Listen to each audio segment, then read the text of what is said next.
everyone, and welcome to Coffee with Roelof. Hi everyone, and welcome to Coffee with Roelof. Coffee with Roelof. Coffee with Roelof. Hi everyone, and welcome to Coffee with Roelof. Today I'm going to make it a short one, and it's going to be about what people say the problem is with Agile. And with some of the sessions where I've got questions that come in, this one is more a case of a frustration I experienced today. The frustration comes in with the fact that a lot of people don't understand exactly how powerful Agile is.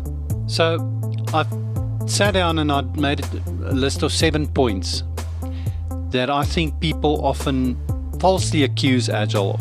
And the first one is it lacks planning. Now, I want to be clear, it can't be further from the truth. Agile is much better at planning than traditional project management. And the reason for that is the planning is done more frequently and more often, and it's done by the experts. So it's done by the actual people that has to do the job. I want to just quickly hook onto that one for a millisecond, and hopefully I don't repeat something that I said in a previous video. There's no way that any software developer programs at the same speed. No way. You can have 2 senior software developers. 2 of them are both senior, but they don't develop at the same speed. Now that's just 2 software developers. So if you plan a project from scratch in the beginning, and you're like a hotshot software developer in the past day, you might have wild dreams about what those senior programmers can do. Now let's say it's a simple login page. I'm developing a simple login page, a senior project manager, a senior software developer, and it's taking me a day to do. Another one might take a week. Add a lot more development to that, add a lot more people to that, and you can easily see how on earth are you going to estimate this accurately. So the best person to do the job in planning the work is the software developer, right? Anyway, that should be a no-brainer. The other one that I'm quite frustrated about is when somebody tells me, Roelof, Agile provides a lot of complexity at scale.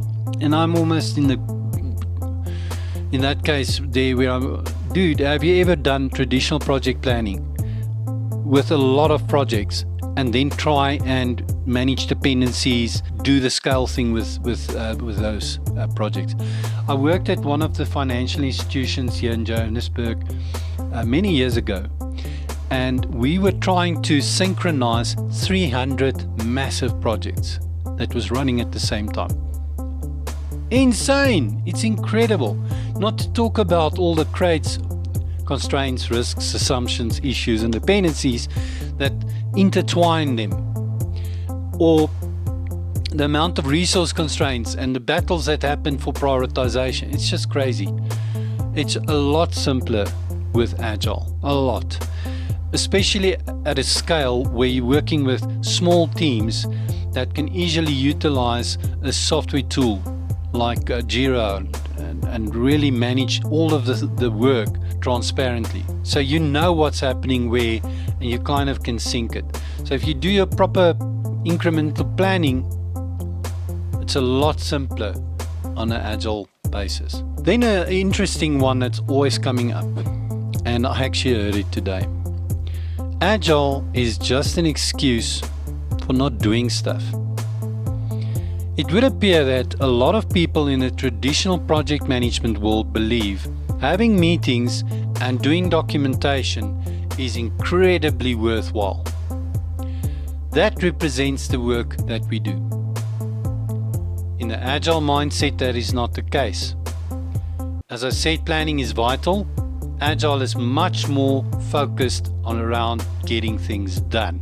Traditional project management often puts more red tape in place, more controls. It's all about managing, controlling people. So no, it's not about doing less vital stuff. In fact, Agile is all about grafting.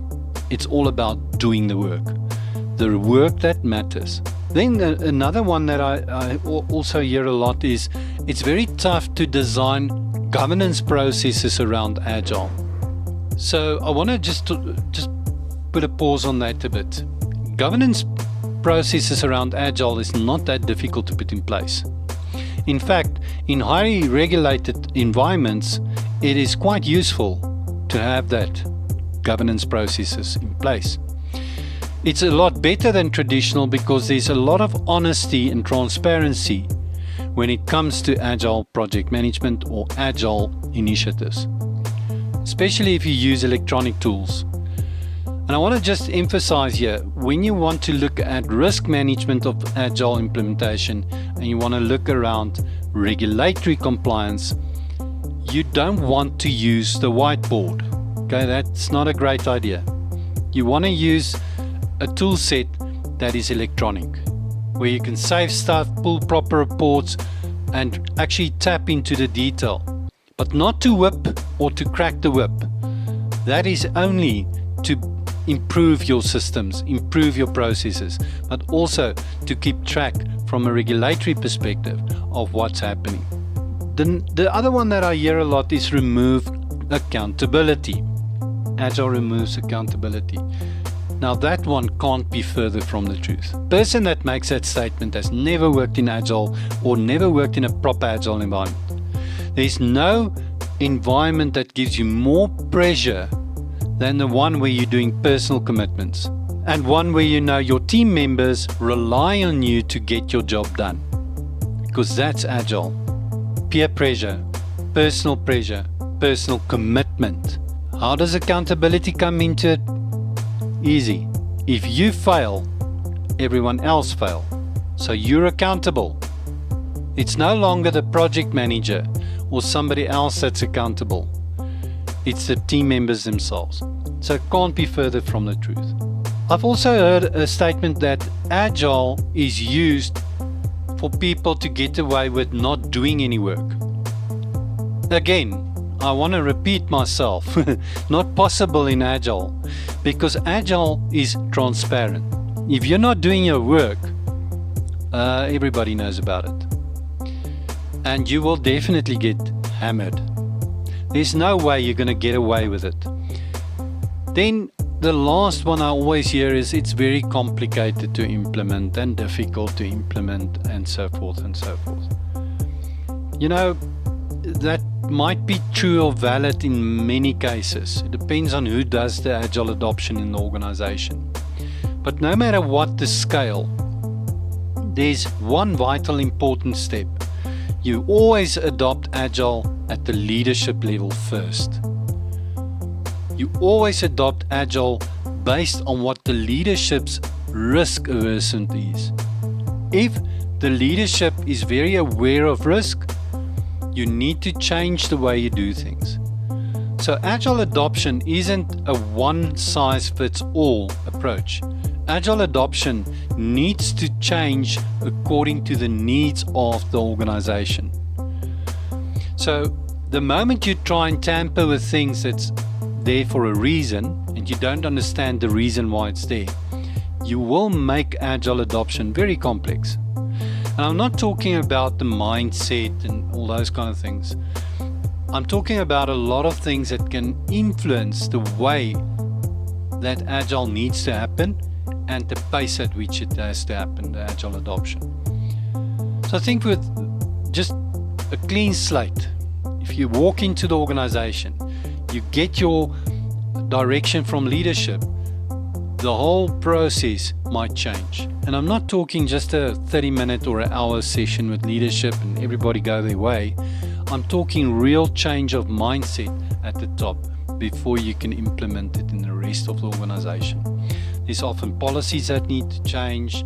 There's often committees that has certain frequency of meetings, certain requirements in terms of reporting. I can carry on and on and on. There's so many factors that can work into it. Even just a simple standards document that might exist in an organization that needs to be formally adopted or changed.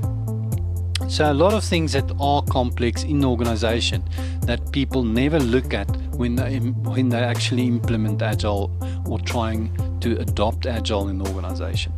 So yes, I think those are the points I wanted to bring up today. I hope it was interesting. I hope it was different from what you used to hear from other people. And yeah, I would like to hear what your comments is. So please give me a few comments on this one in the comment section. Thank you.